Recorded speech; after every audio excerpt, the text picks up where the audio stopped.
Bom dia, tudo bem? Tudo tranquilo? Depois de um final de semana abençoado de congresso, nós voltando ao normal, né? Depois de um domingo de louvor com Ademar de Campos, é o que temos hoje. A gente faz o que pode. Mas vamos lá, vamos cantar com alegria a Deus, louvar, exaltar esse grande Deus que nos deu a salvação, que todos os dias está ao nosso lado, nos levando pelas mãos, realizando maravilhas em nossas vidas, e nós queremos exaltar a esse grande Deus, amém? Vamos adorar Ele. Podemos nos colocar em pé para cantar algumas músicas?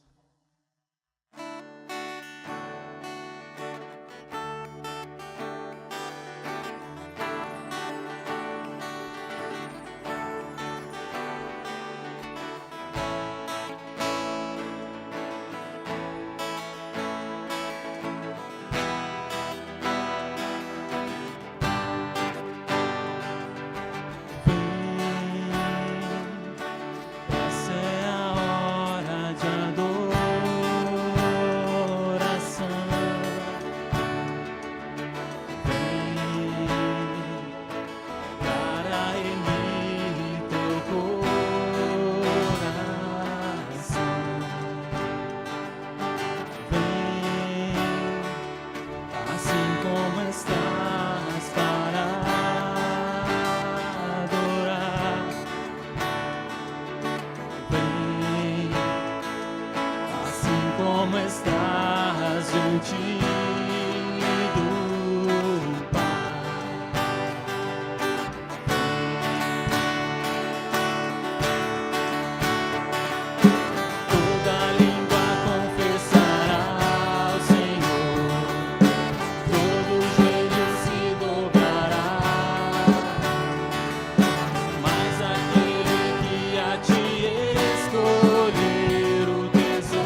me leva a adorar-te.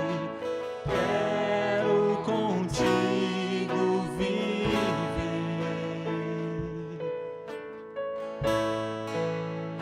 Vim para adorar-te, vim para prostrar-me, vim para dizer que és meu Deus, totalmente amado.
Podem se assentar.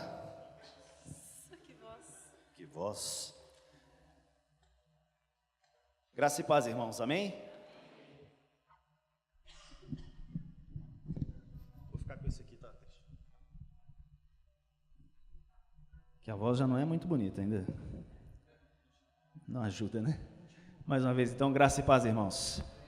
Amém? Que bom que você está aqui. Queremos reconhecer os nossos visitantes. Tem alguém que nos visita pela primeira vez? Todos da casa. Que bom que você está aqui. Já deu sei que você não gosta muito disso às vezes, né? Já deu um abraço, já cumprimentou o seu irmão, já disse para ele que bom que ele está aqui. Se não, olha para ele, olha para o lado e fala que bom que está aqui, né? Isso é uma verdade, né? Por mais que você não goste de dizer que ama essas coisas assim, né? Mas nós queremos que todos estejam presentes na casa de Deus para louvar e engrandecer o seu santo nome, né? É aqui que nós nos reunimos como congregação, como família de Deus, para cultuar este Deus maravilhoso que nós temos. E que bom que você está aqui. Que bom que você ainda está perseverando nessa caminhada cristã, né? Mas para dizer uma maratona, né?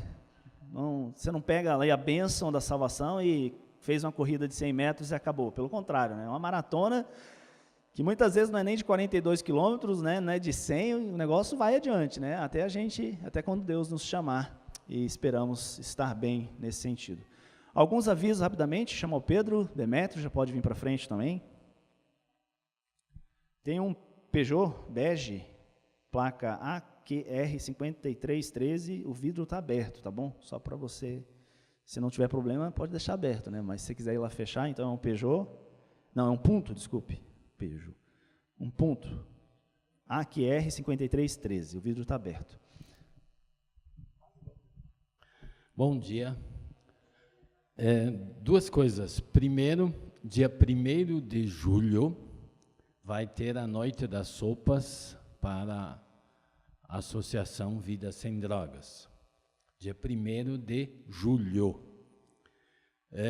Nós, na hora de começar a organização, nós assumimos como Igreja do Xaxim fazermos o borscht, quer dizer, darmos os ingredientes para isso. E para não cada um comprar alguma coisinha aqui, alguma coisinha ali, quem tiver disposição e Deus colocar no seu coração para ajudar a comprar esses ingredientes, por favor, contribua com isso, passando dinheiro ou para o meu irmão Paulo ou para mim, que daí a gente compra os ingredientes todos de uma vez, que fica mais fácil. Em segundo lugar, agora algo prático. Nós combinamos na nossa assembleia de que cada 3 meses nós queríamos fazer algo. Chegou a segunda etapa, trocarmos o forro da igreja. Então, para nós começarmos com isso, nós precisamos primeiro esvaziar a igreja. E nada melhor do que todos juntos. Então, hoje, quando terminar o culto, aqueles que ainda estão assim, né, Valtinho, com força, assim, né? Todos que têm ainda força e disposição e conseguem ajudar a carregar um banco, nós queremos colocar os bancos todos lá no salão e nós vamos ter alguns domingos culto lá no salão. Então, só para a gente já, domingo que vem, quando vocês vierem, a porta aqui vai estar fechada e lá vai estar aberto. E na terça-feira de manhã, aqueles que não fazem nada na terça de manhã, que nem o Valtinho, né? Que não faz nada, e eu, né? A gente vem aqui às 8 e pouquinho, e começamos a demolir o forro. E aquela ala jovem, assim, que tem alguns, sim, tem alguns por aí, que trabalham durante o dia, na terça-feira à noite, podem vir aqui e nós vamos continuar trabalhando. E esperamos até sábado, quem puder vir, seja lá qual for o horário, o seu Lucinda vai estar aqui, ajudando também, nós vamos demolir o forro e depois fazer um novo, tá? Então, mais ou menos, esse é o cronograma que a gente tem previsto para isso. Então, se você tiver vontade, fala, seu Valtinho. Pois é, né? Isso é verdade. E uma luva de preferência também, né? Não precisa de luva, tá? Então, um martelo, um pé de cabra ou uma chave de fenda daquelas boas, né? Tá bom, obrigado. A gente passa as informações por e-mail também, né? Para o pessoal saber os horários aí da atividade. Bom dia, igreja. Eu vim aqui para agradecer o empenho da igreja, agradecer aos pais que viram alguns dos seus filhos chegando aí por volta de 1h30, 2h da manhã, quase toda semana. Tenho de agradecer que sem eles seria impossível a gente alcançar os números que nós alcançamos. Nós alcançamos aproximadamente 280 inscritos, 51 igrejas representadas no final de semana aqui. Isso para a convenção foi algo bom. O pastor Conrad pode confirmar que na reunião os presbíteros estavam contentes com o resultado que nós tivemos. Financeiramente nós equalizamos, nós estamos aí, faltam alguns detalhezinhos para a gente fechar, mas nós equalizamos os valores financeiros. Mas isso não aconteceria se não fosse pela oração de vocês. A igreja comprou o projeto e juntos nós construímos o que nós fizemos aqui no final de semana passado. Agradeço novamente à igreja por comprar esse projeto e juntos a gente construiu algo. Obrigado. Obrigado, Demétrio. Já está no seu informativo nossa conferência bíblica de agosto. Um tema bem interessante, eu acredito. Tribulação e arrebatamento. O pastor Arthur estará aqui conosco no sábado, a partir das 16 horas, falando sobre um dos temas, né? E nós vamos fazer diferente do que a gente fez naquela conferência bíblica sobre o que é um cristão anabatista. Então, naquela lá nós fizemos 2 períodos, começou às 16, foi até às 18, aí tomamos um café e depois tivemos mais um momento. Dessa vez não, a gente percebe que depois do café o pessoal fica meio com sono, né? Começa a bocejar demais na palestra. Então, nós vamos fazer uma tacada só. Começa às 16 horas, o professor Arthur vai usar o tempo que ele precisar para falar sobre um desses temas, tribulação ou arrebatamento, não sei qual vai ser a ordem que ele vai tratar. E eu acredito que seja tribulação, né? E depois nós encerramos no sábado com um café. E para isso, convidamos todos que forem participar a trazer um prato de doce ou salgado nesse dia. Então já reserva essa data, né? E no domingo ele conclui com o segundo tema, que eu acredito que seja arrebatamento. Interessante, importante para nós lembrarmos, né, que Jesus está aí, e está vivo e vai voltar, né, para buscar a sua igreja. Amém? Peço para você se colocar de pé para uma oração.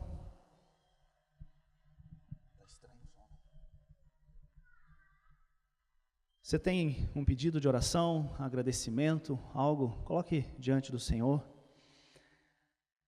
E ore pela igreja também, ore pelas famílias, para que Deus esteja se manifestando no meio de cada família, para que Deus esteja nos guiando como igreja, guiando cada passo nosso na direção, para que estejamos sempre no centro da vontade dEle. Ó Pai querido, nós estamos aqui nesta manhã para te louvar, te adorar, engrandecer o seu santo nome, Senhor Deus. Como costumamos dizer, Pai, o domingo é a cereja do bolo, porque já durante toda a semana nós já estamos vivendo uma vida em louvor e adoração ao Senhor, e já estamos te buscando e tentando, Deus, nos alimentar cada dia da Tua Palavra. E no domingo, o resultado, Deus, é um culto de louvor e adoração ao Senhor, de muita comunhão, de muito amor entre os irmãos, Pai, onde o Senhor manifesta a sua presença por meio de cada um, por meio de um abraço, por meio de um aperto de mão, por meio das músicas, por meio da Tua Palavra. O Senhor ministra, o Senhor edifica a sua igreja, o Senhor mostra para nós a Tua vontade, como devemos andar, como devemos nos comportar, Deus. E nós estamos aqui, Deus, e queremos crescer na fé e no conhecimento de Cristo Jesus. Queremos andar como discípulos, obedientes à Tua Palavra, Senhor. Pai querido, sabemos que o inimigo não está contente. Sabemos que ele vai se levantar não somente contra as famílias, mas contra a igreja do Senhor. Ele já tem se levantado, Deus, querendo destruir as famílias, Pai, colocando pais contra filhos, filhos contra pais. Ó Senhor, em nome de Jesus, que o Espírito Santo do Senhor esteja agindo no seio de cada família, suprindo todas as suas necessidades, guardando-os do mal, livrando eles dos ataques do inimigo, Senhor Deus. Capacita cada homem, cada mulher, cada jovem, cada criança, Senhor Deus, por meio da Tua palavra. Fortalece cada um por meio da Tua palavra, Senhor Deus, e guia-nos como igreja, de acordo com a Tua vontade. Senhor, nós queremos ser uma igreja centrada em Jesus, porque Jesus é vida, e nós queremos estar no centro da Sua vontade, te louvando sempre, Deus, sendo sal, sendo luz, sendo uma igreja relevante em nossa comunidade. Pedimos que o Senhor venha nos abençoar. Obrigado pelos dízimos, pelas ofertas que foram trazidas até aqui, Senhor Deus, e pedimos que o Senhor nos dê sabedoria na aplicação e no uso desses recursos, que seja para a edificação do Seu reino, da Sua igreja, Senhor. Também agradecemos, Deus, pelos músicos que nós temos em nossa igreja, pelo ministério de louvor, por cada irmão e irmã que tem dedicado a sua vida nesse ministério, Senhor Deus.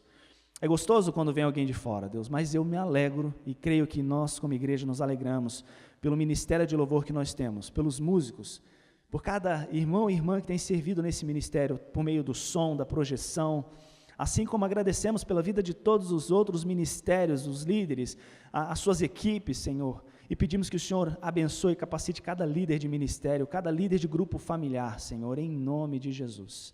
Amém. Deus abençoe. Irmãos, grupo familiar, se você não participa, nos procure, né? Nós queremos que você faça parte disso, é uma maneira de nós cuidarmos de você também.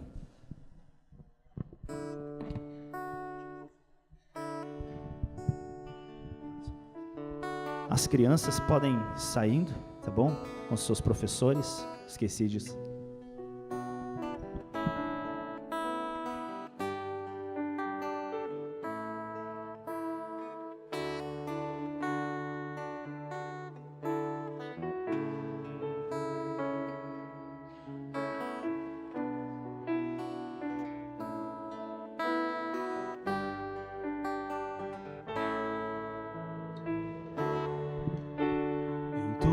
Mãos descansarei, meu coração te entrego. Meu mundo está bem seguro em tuas mãos e eu sou teu para sempre.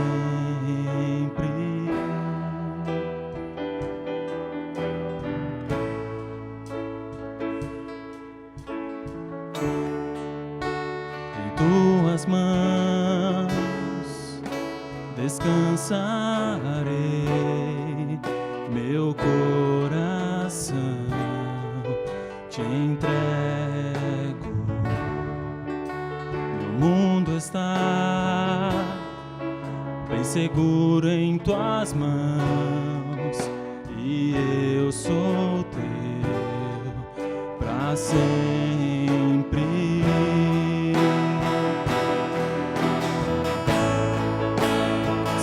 Eu creio em Ti, Jesus, eu pertenço a Ti, Jesus, a razão do meu viver, a razão do meu louvor. Sim, eu creio em Ti, Jesus, eu pertenço a Ti, Jesus, a razão do meu viver, a razão do meu louvor e tudo que sou.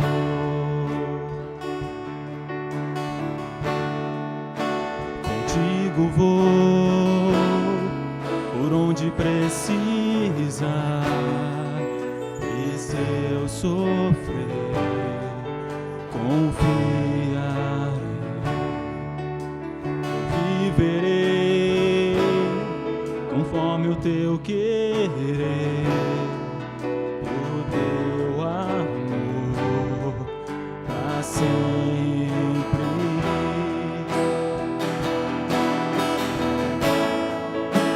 Sim, eu creio em Ti, Jesus, eu pertenço a Ti, Jesus. meu viver, a razão do meu louvor. Sim, eu creio em Ti, Jesus. Eu pertenço a Ti, Jesus. A razão do meu viver, a razão do meu louvor, em tudo que sou.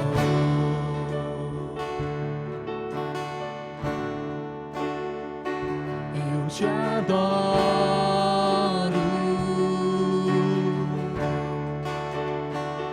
eu te adoro, Deus, eu te adoro,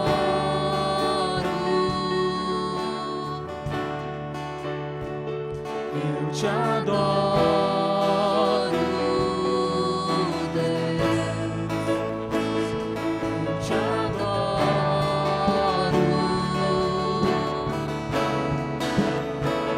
eu te adoro, Deus, eu te adoro,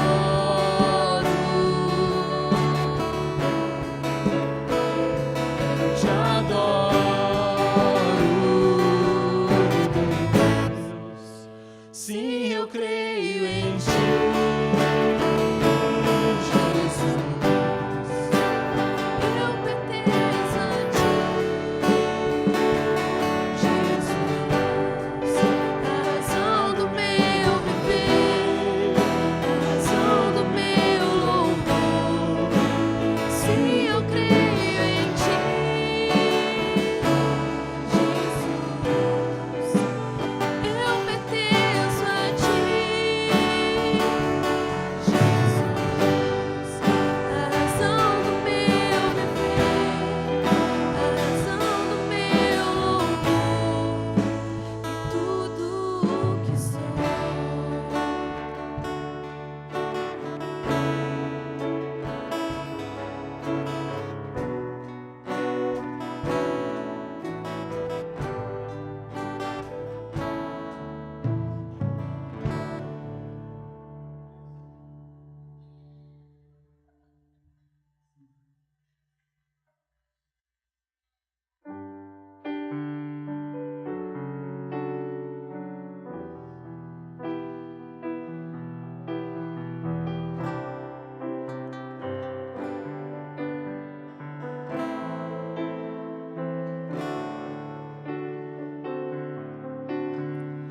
Vem, Senhor, minha vida oferecer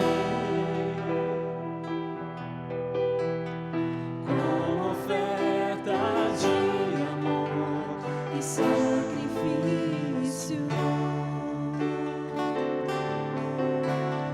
Quero minha vida a Ti entregar como oferta viva em Teu altar.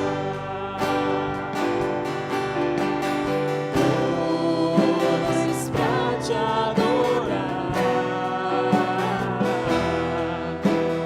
foi que eu nasci. Cumpre em mim o Teu querer. Faça o que está em Teu coração, e que a cada dia eu queira mais e mais estar ao Teu lado, Senhor. Veio, Senhor, minha vida oferecer como oferta de amor e sacrifício. Quero minha vida a Ti entregar como oferta viva em Teu altar. Pois pra Te adorar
Bom dia. Vou tentar com esse então, se não der, nós mudamos. Muito bem. Quero saudar a todos com as palavras do nosso Senhor Jesus Cristo. Paz seja com vocês. Creio que fomos muito abençoados no final de semana passado, né? E como o Lino já falou da música, eu diria o mesmo, né? Em relação à mensagem, né? Depois da mensagem tão clara e bíblica do pastor Ademar, vamos tentar continuar, né? Mas não porque nós podemos ou nós somos, mas porque Deus nos capacita através do seu Espírito. E a sua palavra fala aos nossos corações de diferentes formas. E nós temos essa certeza que Ele vai falar nesta manhã a nós também. Estamos conversando sobre um tema,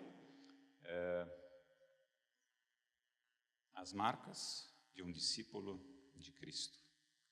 Já vimos algumas delas. E eu, algumas semanas atrás, falei sobre Lucas, capítulo 14, versículo 27. Eu gostaria que vocês abrissem suas Bíblias mais uma vez nesse texto. Nós vamos ler a partir do versículo 25, Lucas 14, de 25 a 27.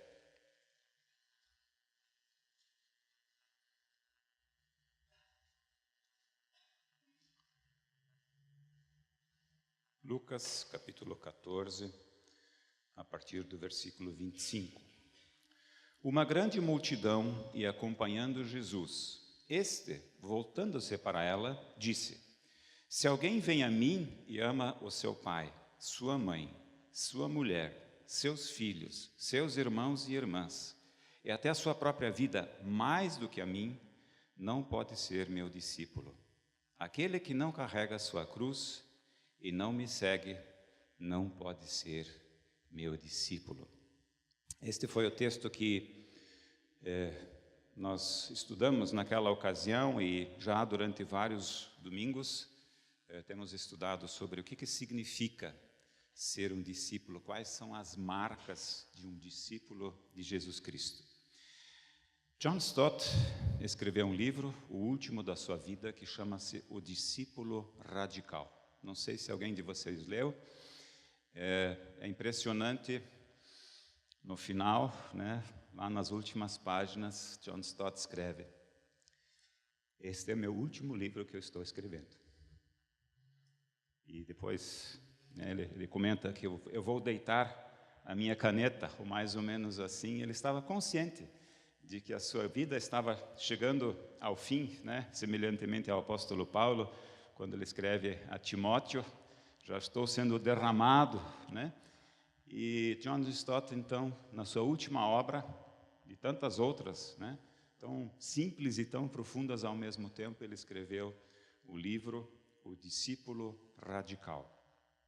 E na sua introdução, ele entra um pouco nessa questão se ser cristão ou ser discípulo é a mesma coisa.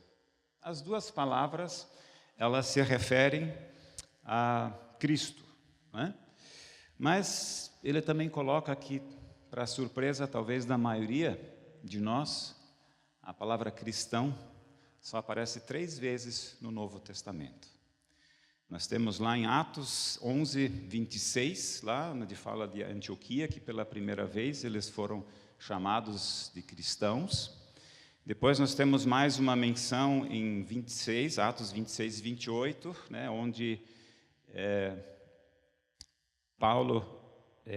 bom, vamos ler, daí fica mais fácil, né? Atos 26 e 28, só para... Nós temos ali o Paulo dando um testemunho, né? Ele estava lá diante do rei Agripa, e lá diz assim: então Agripa disse a Paulo: você acha que em tão pouco tempo pode convencer-me a tornar-me um cristão? Então aqui é uma segunda vez que nós temos a palavra cristão, e depois mais uma menção em 1 Pedro, capítulo 4, de 15 a 16, onde o apóstolo Pedro procura separar o sofrimento de pessoas que não são cristãs e daquelas que são cristãs. Ou seja, nós nos denominamos cristãos né? Procuramos viver como cristãos. E na semana passada o pastor Ernesto aliás, retrasada, né? Ele falou, nos deu uma estatística, falando de que no Brasil, mais de 80% das pessoas se consideram cristãos, ou seja, 170 milhões de pessoas. E se olhamos ao nosso redor, vamos nos perguntar, mas será que são realmente cristãos? Porque se 170 milhões de brasileiros se consideram cristãos, muita coisa deveria ser diferente no nosso país. E aí talvez isso nos ajude a entender, porque nós temos muito mais a palavra discípulo no Novo Testamento do que a palavra cristão. Na verdade, a palavra cristão veio após da palavra discípulo, enfim, né, Jesus chamou discípulos. E hoje, se nós fôssemos fazer essa comparação, talvez nós poderíamos dizer o seguinte: cristão é toda aquela pessoa que crê que Jesus Cristo é o Filho de Deus. Eu creio que muitos, eles creem simplesmente por ter isso como verdade, né? Então, sim, eu creio que Jesus é o Filho de Deus. Agora, discípulo vai um pouquinho mais além, né? Ela tem um significado um pouco mais profundo, mais forte, aonde nós poderíamos dizer um discípulo é aquele que crê, aquele que nega a si mesmo, como nós acabamos de ler, e que segue ao Senhor Jesus. Ser discípulo significa estar sob disciplina. Não gostamos muito de estar em disciplina, né? Mas ser discípulo é isso, é estar sob a disciplina de Cristo. Os 12 apóstolos, antes de serem chamados apóstolos, eles foram chamados como discípulos. Discípulo é aquele que crê, que nega a si mesmo e que segue a seu mestre. John Stott intitula seu livro O Discípulo Radical, né? Por que radical? A ênfase é de voltar às raízes. Uma pessoa radical, é uma pessoa que é extrema em seu compromisso. E nós temos observado muitas vezes, né, pessoas que são radicais, elas vão até as últimas consequências. E John Stott nos incentiva a sermos cristãos, sermos discípulos extremos no nosso compromisso. Eu lembro que há algum tempo atrás eu falei sobre a questão de ser comprometido, né, sobre o compromisso, e até hoje a melhor definição que eu encontrei para compromisso é bem simples, é o ato de sustentar uma escolha. Ou seja, quando eu faço uma escolha, eu sustento essa escolha, eu vivo conforme essa escolha. E esse é o desejo que Cristo tem para as nossas vidas, que nós sejamos discípulos radicais, comprometidos com Ele. E lá em Lucas, capítulo 6, 46, vamos abrir, Lucas, capítulo 6, 46, Jesus faz uma pergunta.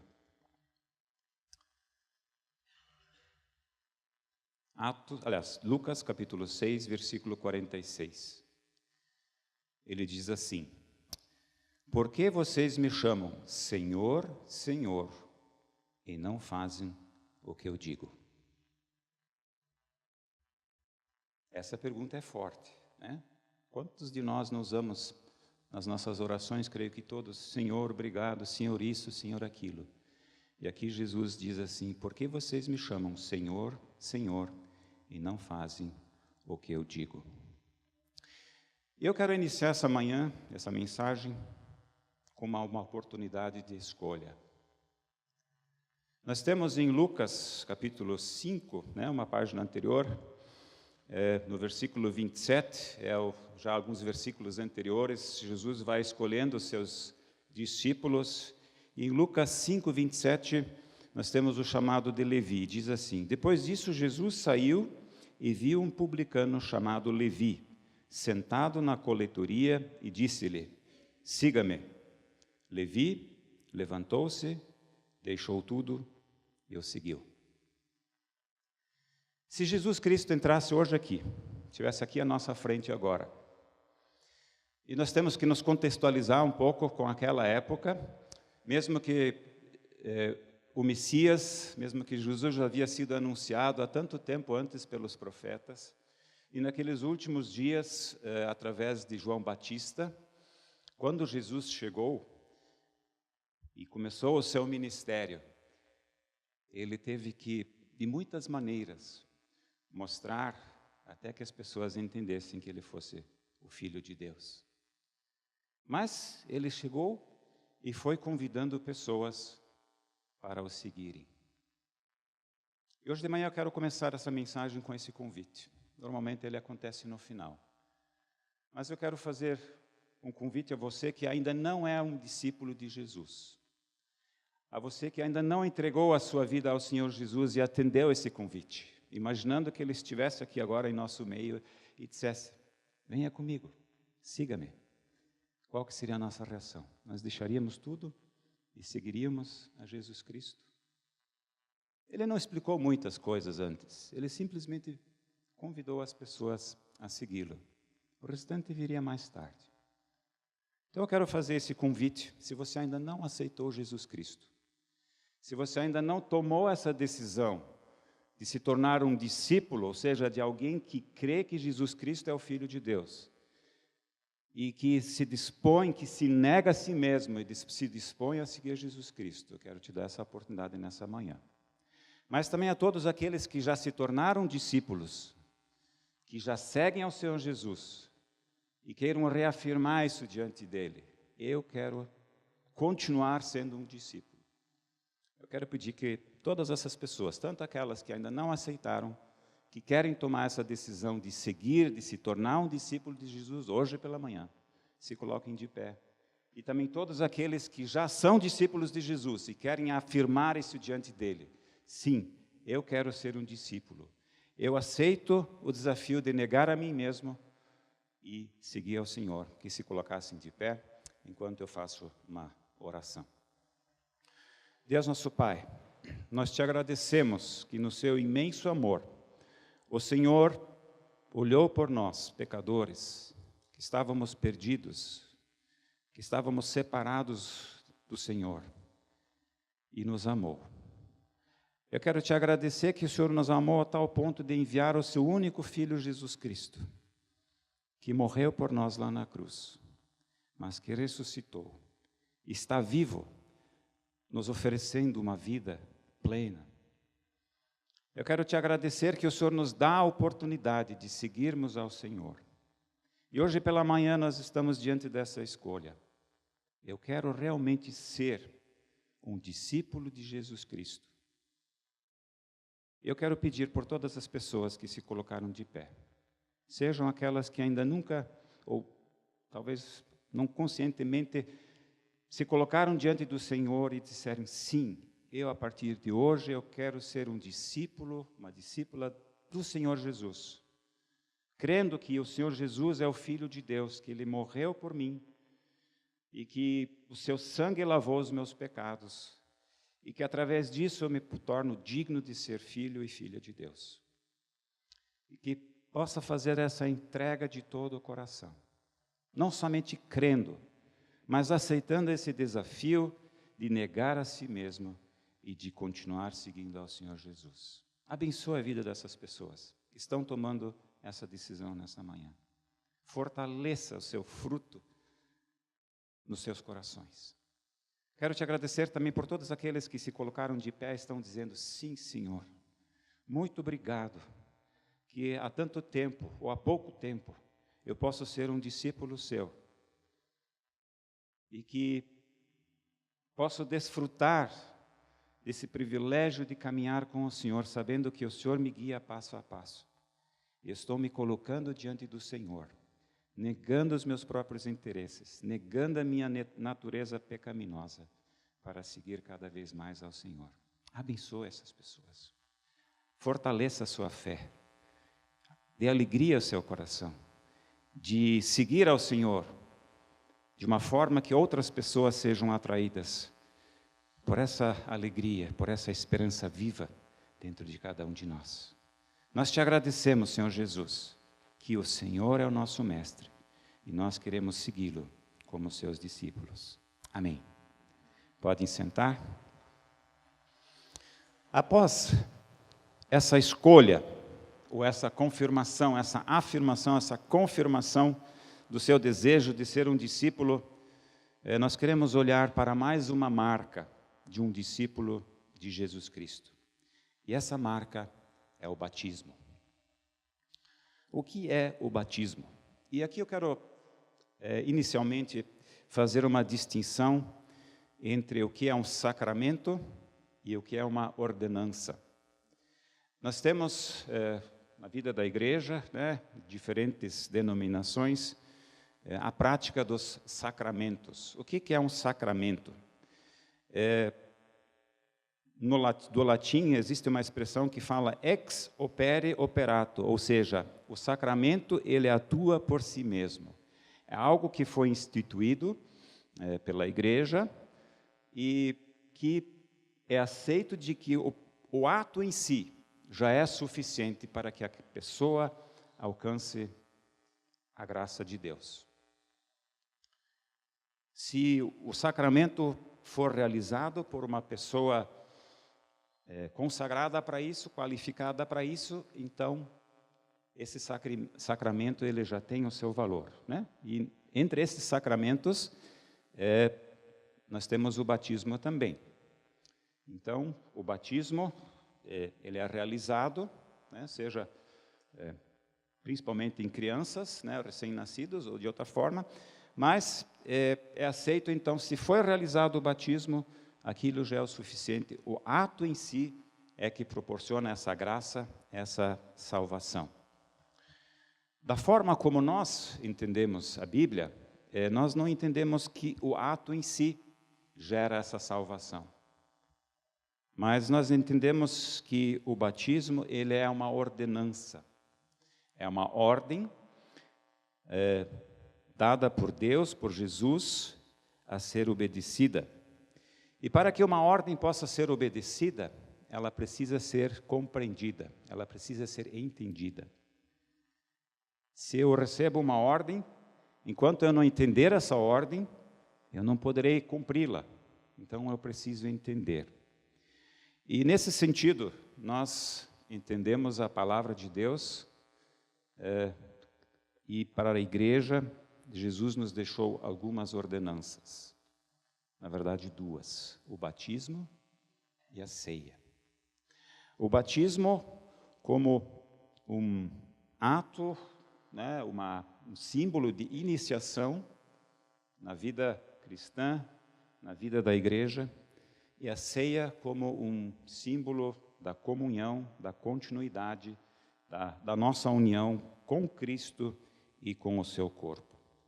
E quando nós olhamos para os textos que Jesus nos deixou, né, Mateus 28, de 19 a 20, é um texto bastante conhecido, mas onde fica muito claro, né, esse aspecto da ordenança.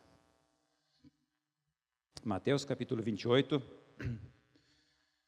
no versículo 19, nós lemos assim, no finalzinho do capítulo. Mateus 28, 19. Portanto, vão e façam discípulos de todas as nações, batizando-os em nome do Pai, e do Filho, e do Espírito Santo, ensinando-os a obedecer a tudo o que eu lhes ordenei. E eu estarei sempre com vocês até o fim dos tempos. Jesus está se despedindo dos seus discípulos para ser levado ao céu. E antes de ele subir, ele então deixa essa ordem, essa ordenança. E assim nós entendemos o batismo e a ceia como ordenanças. Não são elementos que nos salvam, mas são ordenanças, são atitudes que Jesus nos deixou para que nós obedecêssemos. E nesse sentido, eu acho que nós conseguimos entender mais facilmente essa questão, né, entre sacramento e ordenança, né? Então, quando pensamos, por exemplo, no batismo de crianças, elas ainda não têm a capacidade de entendimento que um adulto tem, e por esse motivo não pode expressar a sua própria vontade para que seja batizado. Mas, à medida que a criança vai crescendo, a sua consciência vai se formando, chega um momento onde ela compreende que ela pode ser batizada ou compreende o que significa o batismo. O que significa o batismo? A palavra significa mergulhar, né? Imergir, imersão. Isso é o aspecto físico da celebração do batismo, né? Creio que todos nós, de alguma forma, já participamos ou já vimos, né, um batismo acontecer, né? E, normalmente, pelo menos na nossa denominação, nós praticamos o batismo por imersão, né? Já vamos ver esse significado também em relação à forma, mas existem outras denominações que fazem o batismo por aspersão, enfim, não é necessariamente a forma em si, mas nós entendemos também que a forma tem o seu significado, isso baseado num texto que nós já vamos ler em seguida. Mas, se pensarmos no batismo em si, ele é um testemunho público que eu dou, que eu professo, é uma confissão de fé pública daquilo que Deus tem feito em minha vida. O que acontece quando nós aceitamos o convite, atendemos ao convite de se nos tornarmos um discípulo de Cristo, isso está lá no nosso íntimo. Deus conhece o coração de cada um e sabe o que acontece no seu interior. Essa entrega, muitas vezes, acontece num ato, outras vezes leva mais tempo, é um processo. Nós somos diferentes na reação a este convite que Deus nos faz para nos tornarmos discípulos de Cristo. Mas uma vez que aconteceu uma transformação, assim como nós lemos em 2 Coríntios 5:17, se alguém está em Cristo, nova criatura é. As coisas velhas passaram, eis que existem novas coisas, né? Novidade de vida e assim por diante. Essa transformação que acontece quando nós negamos a nós mesmos e entregamos a nossa vida a Jesus, ela precisa ser publicada, ela precisa ser testemunhada, ela precisa ser confessada, né?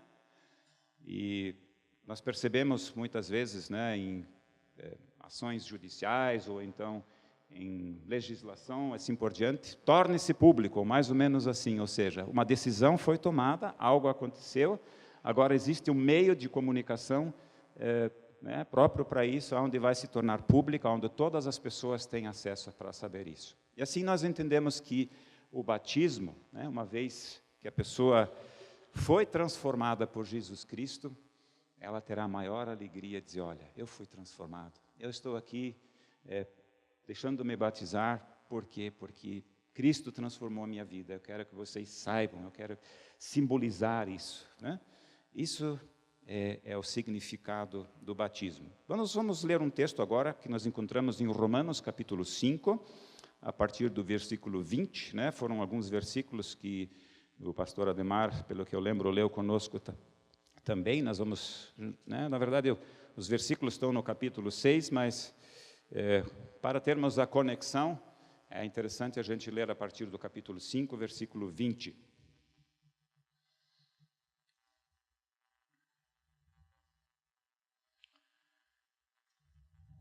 Romanos capítulo 5, versículo 20 diz assim: a lei foi introduzida para que a transgressão fosse ressaltada, mas onde aumentou o pecado, transbordou a graça, a fim de que, assim como o pecado reinou na morte, também a graça reine pela justiça para conceder vida eterna mediante Jesus Cristo, nosso Senhor. Esses são é o texto aqui, né, mostrando que a lei de Deus, os seus mandamentos foram nos colocados como se fosse um espelho, né? Quando nós olhamos num espelho, nós temos uma visão de quem nós somos. E quando nós olhamos para a palavra de Deus, nós vamos ver quem nós somos. E por isso que existe a lei, para que nos mostre onde estamos transgredindo a vontade de Deus, onde estamos fazendo algo contra a vontade de Deus. E diz aqui, né, como já foi enfatizado na semana passada, mas onde aumentou o pecado, transbordou a graça, a fim de que assim como o pecado reinou na morte, também a graça reina pela justiça para conceder vida eterna, mediante Jesus Cristo, nosso Senhor. Que diremos então? Capítulo 6, versículo 1.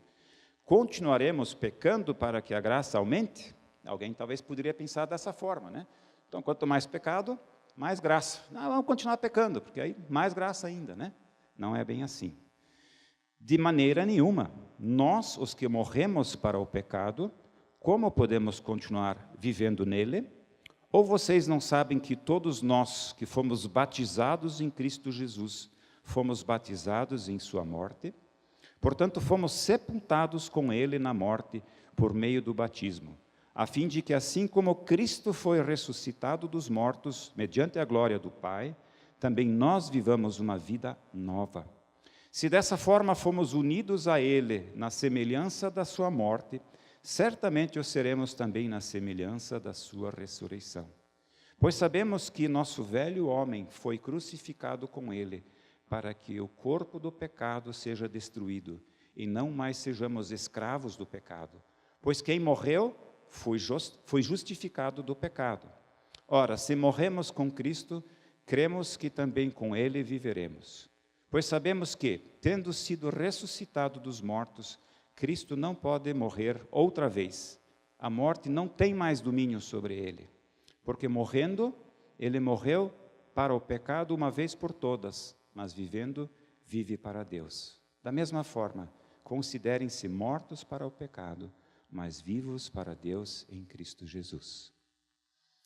Aqui o apóstolo Paulo usa a vida de Cristo, aquilo que aconteceu com Cristo, e conecta com o batismo. E já falamos um pouquinho sobre a forma, né? Quando alguém é batizado, né? O que é feito com a pessoa?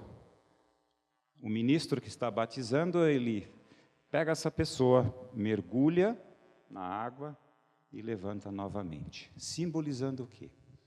Nós estamos morrendo com Cristo para o pecado, estamos ressuscitando para uma nova vida também com Cristo. É uma simbologia fácil de se entender, né? E por isso nós adotamos essa forma, porque ela mostra qual que é a nossa decisão. Então, quando você se decide pelo batismo, você está dizendo, eu quero morrer para o pecado, eu quero negar a mim mesmo, para viver uma vida que só Cristo pode me dar. Eu quero que todos saibam. Por isso que o batismo é uma confissão pública, né? Um testemunho público daquilo que Jesus já fez no meu coração. O apóstolo Paulo, então, usa esse exemplo do batismo. E eu acho que representa bem. O batismo, ele é uma identificação com Cristo. Nós nos identificamos com Ele. Se nós olhamos para a vida de Jesus, no início do seu ministério, qual foi a primeira coisa que aconteceu? Ele se aproximou de João Batista e pediu que o João Batista o batizasse. Ele não tinha pecado, ele não precisava morrer para o pecado. Ele morreu por nossos pecados, mas ele entendeu que era importante ele fazer isto também, de seguir nesse passo do batismo, nesse símbolo, nessa marca que marca um discípulo de Jesus Cristo, né? E por isso também no final da sua vida aqui na terra, antes de partir, como nós já lemos, ele ordenou: vão, façam discípulos, batizando-os em nome do Pai, do Filho e do Espírito Santo. Portanto, o batismo, ele é uma marca. Ontem estava escutando a CBN, normalmente nos sábados de manhã tem um debate, né?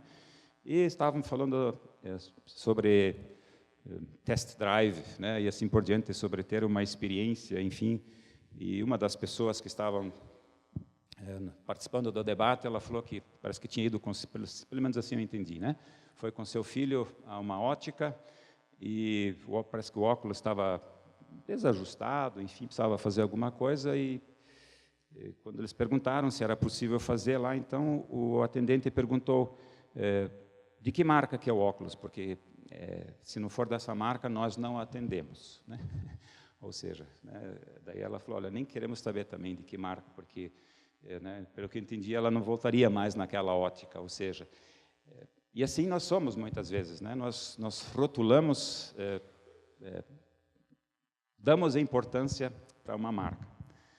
Mas nesse caso aqui, é importante nós termos essa marca, nós identificarmos, né? E claro que, uma vez tendo a marca de Cristo em nossa vida, nós precisamos viver de acordo também, né? Para que essa marca seja bem lembrada, ao contrário daquilo que aconteceu naquela ótica, nessa situação. Quando nós vamos comprar, talvez, uma roupa ou sei lá, um aparelho eletrônico, alguma coisa, de que marca que é, né? Se alguém te apresentar um celular aí, você vira ele de tudo que é lado, você vai olhar, mas de que marca que é isso aqui? Ah, não, isso aí não tem marca, isso aí, né? Mas será que posso confiar? Não, não, ele funciona bem, né? É muito melhor quando nós temos uma marca que nós conhecemos, que nós temos tido alguma experiência, né? E que nos identifica. E o batismo, ele é esse símbolo que nos identifica com Jesus, né? E esse texto de Romanos capítulo 6, ele mostra isso. Assim como Cristo morreu, nós morremos juntamente com Ele. Assim como Ele ressuscitou, nós ressuscitamos para uma nova vida. E talvez, aí vem a pergunta, já falamos um pouco sobre isso, quem que pode ser batizado? Todo aquele que crê que Jesus Cristo é o Filho de Deus e decide se tornar um discípulo, pode ser, deve ser batizado. O batismo, ele não salva em si mesmo, né? Muitas vezes, talvez surja essa pergunta, tá, mas se eu não for batizado, eu deixo de ser salvo?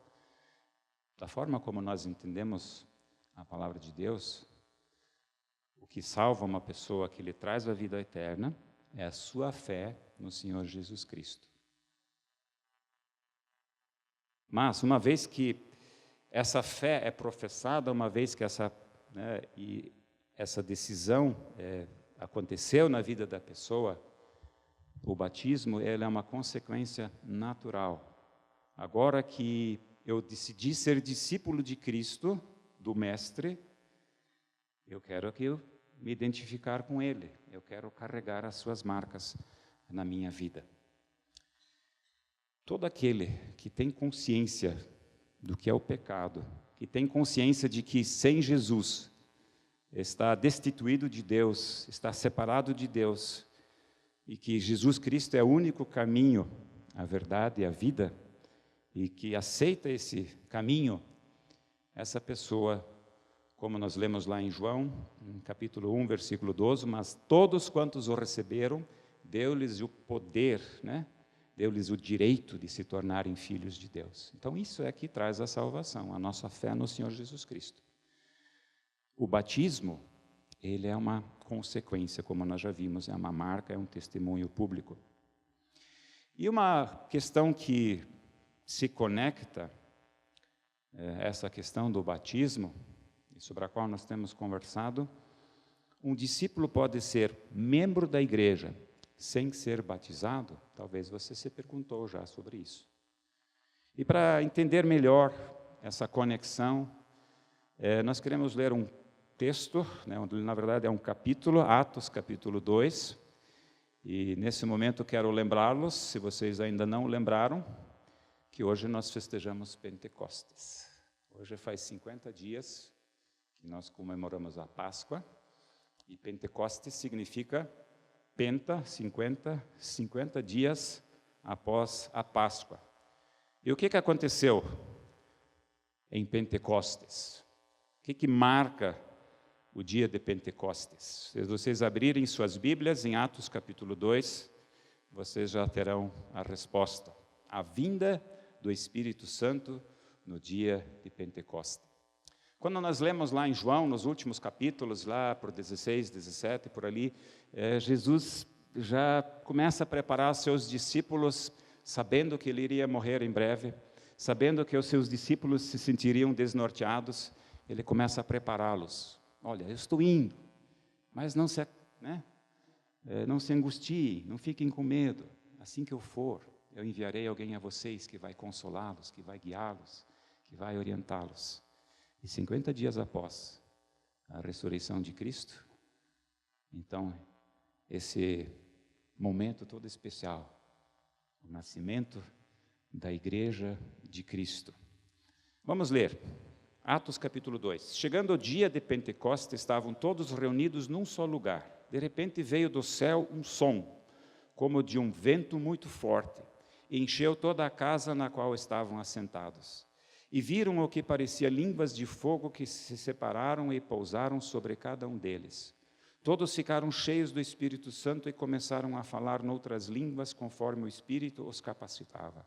Havia em Jerusalém judeus tementes a Deus, vindos de todas as nações do mundo. Ouvindo-se o som, ajuntou-se uma multidão que ficou perplexa, pois cada um os ouvia falar em sua própria língua. Atônitos e maravilhados, eles perguntavam: acaso não são galileus todos estes homens que estão falando? Então, como os ouvimos cada um de nós em sua própria língua materna? Partos, medos e elamitas, habitantes da Mesopotâmia, Judéia e Capadócia, do Ponto e da província da Ásia, Frígia e Panfilha, Egito e das partes da Líbia, próximas a Cirene, visitantes vindos de Roma, tanto judeus como convertidos ao judaísmo, cretenses e árabes. Nós os ouvimos declarar as maravilhas de Deus em nossa própria língua. Atônitos e perplexos, todos perguntavam uns aos outros: que significa isto? Alguns, todavia, zombavam deles e diziam: eles beberam vinho demais. Então Pedro levantou-se com os 11 e, em alta voz, dirigiu-se à multidão: homens da Judéia e todos os que vivem em Jerusalém, deixem-me explicar-lhes isto. Ouçam com atenção. Estes homens não estão bêbados, como vocês supõem. Ainda são 9 horas da manhã. Ao contrário, isto é o que foi predito pelo profeta Joel. Nos últimos dias, diz Deus, derramarei do meu espírito sobre todos os povos. Os seus filhos e as suas filhas profetizarão. Os jovens terão visões, os velhos terão sonhos. Sobre os meus servos e as minhas servas derramarei do meu espírito naqueles dias, e eles profetizarão. Mostrarei maravilhas em cima no céu e sinais embaixo na terra, sangue, fogo e nuvens de fumaça. O sol se tornará em trevas e a lua em sangue, antes que venha o grande e glorioso dia do Senhor. E a todo aquele que invocar o nome do Senhor será salvo. Israelitas, ouçam estas palavras. Jesus de Nazaré foi aprovado por Deus diante de vocês por meio de milagres, maravilhas e sinais que Deus fez entre vocês por intermédio dele. Como vocês mesmos sabem, este homem lhes foi entregue por propósito determinado e pré-conhecimento de Deus.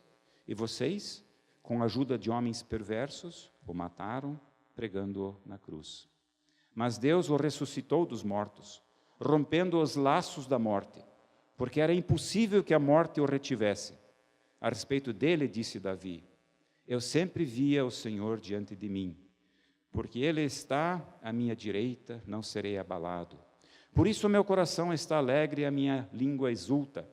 O meu corpo também repousará em esperança, porque tu não me abandonarás no sepulcro, nem permitirás que o teu santo sofra decomposição. Tu me fizeste conhecer os caminhos da vida e me encherás de alegria na tua presença. Pedro continua então, Irmãos, posso dizer-lhes com franqueza que o patriarca Davi morreu e foi sepultado, e o seu túmulo está entre nós até o dia de hoje. Mas ele era profeta e sabia que Deus lhe prometera sob juramento que colocaria um de seus descendentes em seu trono. Prevendo isso, falou da ressurreição do Cristo, que não foi abandonado no sepulcro e cujo corpo não sofreu decomposição. Deus ressuscitou este Jesus e todos nós somos testemunhas desse fato. Exaltado à direita de Deus, ele recebeu do Pai o Espírito Santo, prometido, e derramou o que vocês agora veem e ouvem. Pois Davi não subiu aos céus, mas ele mesmo declarou: o Senhor disse ao meu Senhor: senta-te à minha direita, até que eu ponha os teus inimigos como estrado para os meus pés. Portanto, que todo Israel fique certo disto: este Jesus, a quem vocês crucificaram, Deus o fez Senhor e Cristo. Quando ouviram isso, ficaram aflitos em seu coração e perguntaram a Pedro e aos outros apóstolos: irmãos, que faremos? Pedro respondeu: arrependam-se e cada um de vós seja batizado em nome de Jesus Cristo para perdão dos seus pecados, e receberão o dom do Espírito Santo, pois a promessa é para vocês, para os seus filhos e para todos os que estão longe, para todos quantos o Senhor, o nosso Deus, chamar. Com muitas outras palavras os advertia e insistia com eles: salvem-se dessa geração corrompida. Os que aceitaram a mensagem foram batizados, e naquele dia houve um acréscimo de cerca de 3.000 pessoas. Eles se dedicavam ao ensino dos apóstolos e à comunhão, ao partir do pão e às orações. Todos estavam cheios de temor, e muitas maravilhas e sinais eram feitos pelos apóstolos. Os que criam mantinham-se unidos e tinham tudo em comum. Vendendo suas propriedades e bens, distribuíam a cada um conforme a sua necessidade. Todos os dias continuavam a reunir-se no pátio do templo, partiam o pão em suas casas e juntos participavam das refeições, com alegria e sinceridade de coração, louvando a Deus e tendo a simpatia de todo o povo. E o Senhor lhes acrescentava diariamente os que iam sendo salvos. Aqui nós temos o início da Igreja de Cristo, mesmo que Jesus Cristo já havia completado o seu ministério aqui na terra, muitas pessoas o seguiram, muitas delas também o deixaram. Lá em João capítulo 6 nós lemos como muitos dos seguidores tinham abandonado a Jesus ao ponto de ele perguntar: vocês, perguntando aos seus discípulos, vocês também vão me abandonar? Mas alguns permaneceram fiéis. E quando receberam o poder do Espírito Santo, como Jesus havia lhes prometido, nós podemos ver o resultado. E aqui nós temos Pedro, aquele 8 ou 80, que negou Jesus 3 vezes, mas a quem Jesus também perguntou 3 vezes: você me ama? Então, apacenta as minhas ovelhas. Pedro levanta no poder do Espírito e traz a palavra. E não é ele que convence, mas é o Espírito Santo de Deus que fala ao coração dessas pessoas. E essas pessoas se decidem a se tornar discípulos de Jesus Cristo. Não discípulos de Pedro, discípulos de Jesus. E essa é uma questão importante também.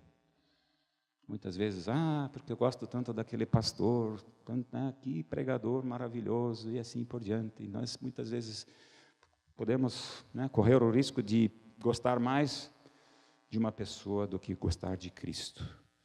Pedro mostrou para Jesus, o Espírito Santo mostrou para Jesus, e as pessoas se tornaram discípulos de Jesus. Aqui nesses versículos, principalmente no final do capítulo, nós vemos 4 coisas acontecendo. Nós percebemos que as pessoas que estavam ali, no versículo 37 diz: quando viram isso, ficaram aflitos em seu coração e perguntaram a Pedro e aos outros apóstolos: irmãos, que faremos? Quando eles ouviram, quando eles se conscientizaram de que eles tinham pregado o Messias, o Filho de Deus na cruz, eles perceberam que estavam perdidos. Eles perceberam o que tinham feito. E aí o que Pedro responde? Arrependam-se. Esse é o primeiro passo. Arrepender não significa ficar triste, É uma das coisas, Quando nós nos arrependemos, nós nos entristecemos por algo que nós fizemos e que não deveríamos ter feito. Mas quando nós olhamos para a palavra de Deus, nós percebemos que arrependimento, ele significa mais do que isso. Ele significa mudar de direção. Eu estava indo nessa direção, e agora Jesus me chama, me convida para ser um discípulo, e eu mudo de direção, né? Por isso que nós chamamos isso também de conversão, né?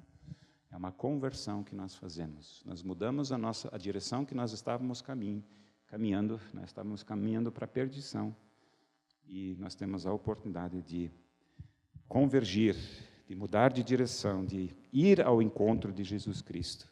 Isso é o arrependimento. Esse foi o primeiro passo que Pedro apresentou aqui àquelas pessoas. Arrependam-se, mudem de direção, vão em direção a Jesus. Esse é o caminho. Aí um pouquinho adiante, o que diz lá? Versículo 38, arrependam-se e cada um de vocês seja batizado em nome de Jesus Cristo para o perdão dos seus pecados. Aqui é aquela confissão pública. Hoje, de alguma forma, acabou se intercalando um espaço de tempo, muitas vezes, entre a conversão e o batismo, né? Por algumas razões, talvez, para que a pessoa, essa decisão que ela tomou, realmente se confirme em seu coração. Mas naquela época, quando as pessoas eram chamadas ao arrependimento, a demonstração era entrar na água e ser batizado. Era no mesmo momento, a pessoa se identificava, agora eu vou seguir a Jesus Cristo. O sinal de que eu me submeto ao meu mestre, o sinal de que eu quero ser um discípulo é esse. Eu sou batizado, né, e nós já vimos sobre o significado do batismo, né? A instrução de Pedro era clara, sejam batizados. Aí o versículo continua, versículo 38, e receberão o dom do Espírito Santo. Aquelas pessoas receberam o Espírito Santo de uma forma maravilhosa, né? Imagine nós reunidos aqui, de repente em cima de nós uma chama de fogo, né? Era o sinal visível de que aquela profecia dada a Joel lá no Antigo Testamento agora estava de fato acontecendo. Mas não era só aquele sinal, né? Aquela labaredazinha, aquela chama. Eles ficaram maravilhados, porque todos conseguiam entender o discurso e a pregação de Pedro no seu próprio idioma. Já era uma demonstração clara do poder do Espírito Santo. E Pedro fala, arrependam-se, sejam batizados, recebam o dom do Espírito Santo. Existem linhas doutrinárias, entendimentos bíblicos, que falam que, né, depois de nós termos tido o batismo nas águas, ainda é necessário um batismo no Espírito Santo. E o próprio John Stott, ele escreveu um livro muito interessante chamado Batismo e Plenitude do Espírito Santo. Eu tenho, se alguém quiser emprestar. Ele nos explica um pouquinho melhor isso. Mas nós entendemos a Bíblia que, no momento em que nós entregamos a nossa vida ao Senhor Jesus, o Espírito Santo de Deus vem fazer morada em nós. Não significa que antes disso ele não atuava na nossa vida, porque o Espírito Santo ele nos mostra daquilo que está errado na nossa vida, ele procura nos convencer do pecado. Mas, enquanto nós não dermos esse espaço para ele não tem como transformar. Então, ele atua na nossa vida, nos constrangendo ou procurando nos convencer do pecado, e a partir do momento que nós aceitamos a morte de Cristo como pagamento pelos nossos pecados, e convidamos Jesus a entrar na nossa vida, o presente, o selo, a autenticação, é o Espírito Santo. E isso só tem como ser vivido, né? A gente pode tentar explicar, mas se a pessoa não tem, enquanto ela não se entrega, ela não vai experimentar o Espírito Santo, o Espírito Santo como um guia, como um consolador nas nossas vidas, como nós experimentamos que entregamos nossa vida ao Senhor Jesus. E, quando nós continuamos a ler os versículos ali, no versículo 41, os que aceitaram a mensagem foram batizados, e naquele dia houve um acréscimo de cerca de 3.000 pessoas. Ou seja, o batismo era um passo necessário para se tornar membro da igreja. Quando nós olhamos para a Bíblia, nós vamos ter várias comparações, né? Nas cartas de Paulo, enfim, nós vamos perceber outras cartas, como a igreja é comparada com diferentes coisas, como edifício, como o reino de Deus. Mas eu creio que talvez o exemplo que melhor caiba aqui é o do corpo de Cristo, né? Em Romanos 12, versículo 5, nós temos isso de uma forma bem clara, que diz assim: assim também em Cristo, nós que somos muitos, formamos um corpo e cada membro está ligado a todos os outros. Nós já vimos que no batismo nós morremos com Cristo para o pecado e ressuscitamos para uma nova vida. Nós somos unidos a Cristo no batismo, né? E uma vez unidos a Cristo, nós somos unidos ao corpo de Cristo. Então, para mim, essa é uma explicação suficiente. Hoje existe um movimento crescendo cada vez mais dos que se intitulam como os sem igreja. Mas não é assim que funciona. Quando nós olhamos para as Escrituras, nós vamos perceber que a vida cristã é uma vida em comunidade. Quando nós lemos no Novo Testamento, nós vamos perceber quantas vezes existe aquela expressão, uns aos outros. Ou seja, por que nós estamos aqui? Por que não está cada um na sua casa? Porque não funciona. Pode até acontecer que por motivos de trabalho, outras circunstâncias, nós ficamos um tempo fora, né? Danilo teve um tempo lá longe, né? E talvez tenha tido contato com outros discípulos de Jesus lá. Mas o nosso desejo, sempre que possível, deve ser de estarmos juntos. E foi o que aconteceu, foi o resultado da obra do Espírito Santo na vida daquelas pessoas. À medida que foram se arrependendo, né? Foram batizados, receberam o dom do Espírito Santo, o que aconteceu? Eles queriam viver juntos o tempo todo. Chegaram até o ponto de venderem suas propriedades e distribuir para aqueles que tinham necessidade. Tal forma tinha sido essa transformação, essa experiência com o Espírito Santo na vida deles. Então, se você está se perguntando, posso participar, posso ser membro da igreja sem ser batizado? As Escrituras nos mostram que faz parte do pacote, né? Esses dias eu conversei com o pastor Arthur sobre isso e ele falou, não, isso faz parte do pacote. Aí me lembrei, né, quando nós vamos lá tomar um lanche lá, né? Então tem o combo lá, né? Isso, mais isso, mais isso, mais isso custa tanto, né? Ou seja, completo. Aqui você paga esse valor, daí você recebe tudo o que você precisa. E é assim na vida cristã. Nós precisamos nos arrepender, quer dizer, é um convite que Deus nos faz, né? Jesus nos faz nos arrepender. Somos batizados, nos identificamos com Jesus Cristo, seguimos a sua ordem que Ele nos deixou, somos obedientes à sua ordem, nós recebemos o Espírito Santo e somos acrescentados à igreja. E eu quero concluir, então, com essa questão. E quando eu conversei com o pastor, com o professor Arthur sobre isso, como é que você vê, né, e ele me deu esse texto justamente, essa questão de, eu não sou batizado, mas posso ser membro, enfim, né? Ele falou, por que nós não invertemos a pergunta? Por que não ser batizado? Né? Essa deveria ser a pergunta. Se eu já tomei a decisão de me tornar um discípulo de Jesus e quero ser um discípulo radical, né? Nós vemos hoje muitas tribos urbanas aí, né, legiões, que se identificam, sei lá, com algum cantor ou lutador, ou seja lá o que for, né, com um time de futebol e assim por diante. E o que nós fazemos? Nós nos identificamos, né, nós colocamos a camisa do time para o qual nós torcemos, nós procuramos nos identificar.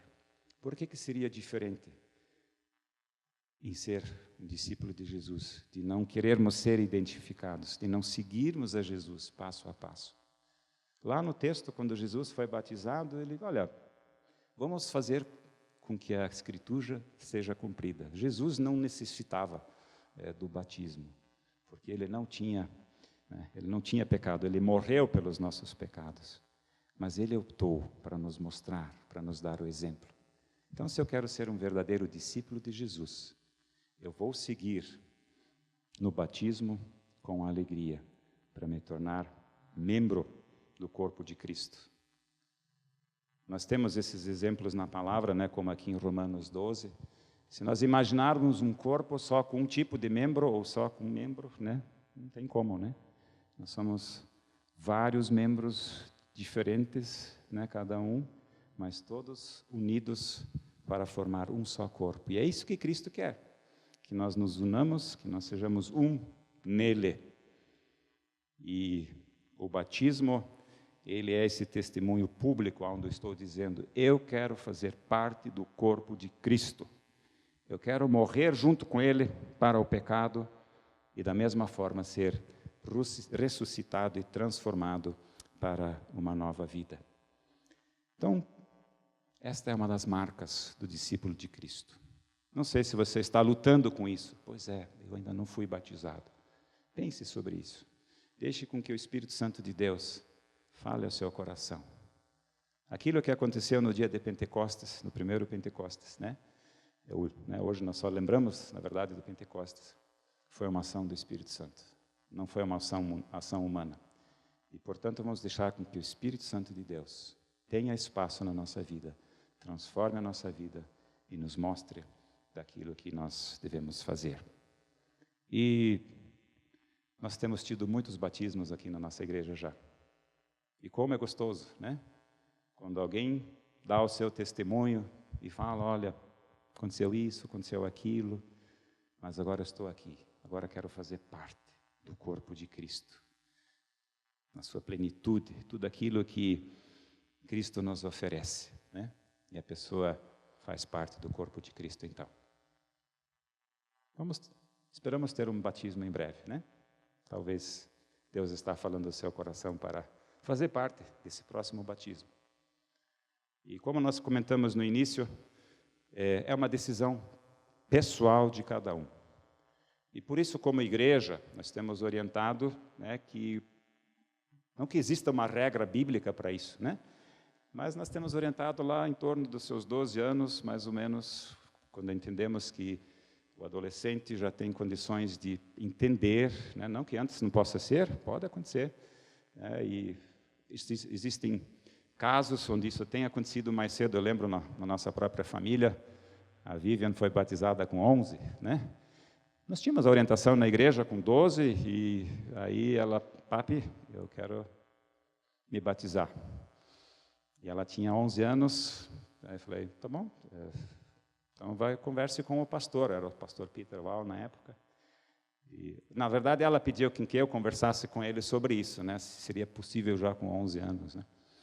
E ela me cobrava, papi, você já conversou com o pastor? Eu falei, aí quando eu conversei com ele, daí o pastor falou assim, olha, vocês como pais vão saber se ela está preparada, se a vida espiritual dela está madura para isso e vão testificar isso. Né? Não existe uma regra para isso. Né? A regra, a orientação, o princípio é esse. A partir do momento que a pessoa tem consciência de que ela é pecadora, que ela necessita do sangue de Jesus para purificar a sua vida e, aceitando esse presente de Deus, se torna um filho seu, a partir desse momento, ela está apta a ser batizada, né? E dessa forma ser inserida no corpo de Cristo. Que Deus nos abençoe na nossa reflexão, na nossa decisão. E aqueles que já são discípulos de Cristo, vamos nos conscientizar disso cada vez mais. Quais são as marcas que nós carregamos, que nós mostramos, que nos identificam com o nosso Mestre? Vamos nos colocar de pé para uma palavra de oração. Assim, o Dé está me lembrando, essa semana, não sei quantos de vocês lembraram, no dia 31 de maio, nós completamos 58 anos que a nossa igreja foi fundada, né? Ainda temos alguns membros fundadores no nosso meio, e isso é graça de Deus, né? É o corpo de Cristo sendo edificado localmente, e nós somos gratos a Deus por isso. Deus nosso Pai, muito obrigado por essa manhã, onde o Senhor mostra, através da sua palavra, o que significa ser um discípulo de Jesus Cristo. Nós te agradecemos que o Senhor nos dá essa oportunidade, que nós temos liberdade no nosso país, de seguir ao Senhor com liberdade, com essa tranquilidade que nós podemos ter hoje pela manhã aqui. E já há tantos anos, nos lembramos dos 58 anos que a nossa igreja local aqui foi estabelecida, e desde então nós podemos testemunhar como o Senhor tem nos conduzido. Nós podemos testemunhar como pessoas expressaram o seu desejo de se tornarem discípulos seus e provaram isso na prática também. E nós queremos continuar nessa caminhada. Nós queremos continuar honrando ao Senhor aqui neste corpo local, nesta igreja local, para que o seu nome seja engrandecido. Quero orar mais uma vez por todas as pessoas que estão aqui. O Senhor conhece o coração de cada uma delas.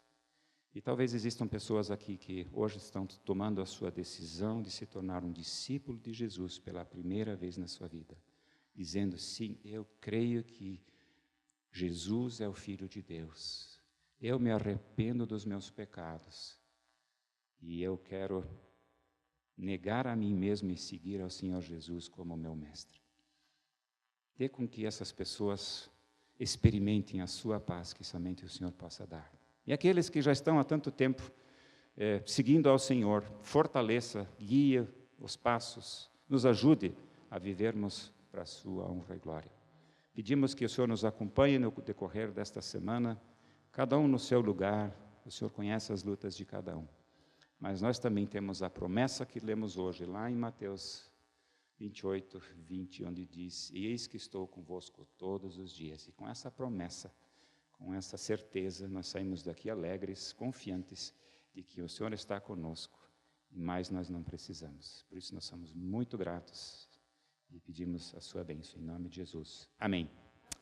Que Deus abençoe a todos, uma boa semana, e vamos continuar sendo discípulos de Jesus.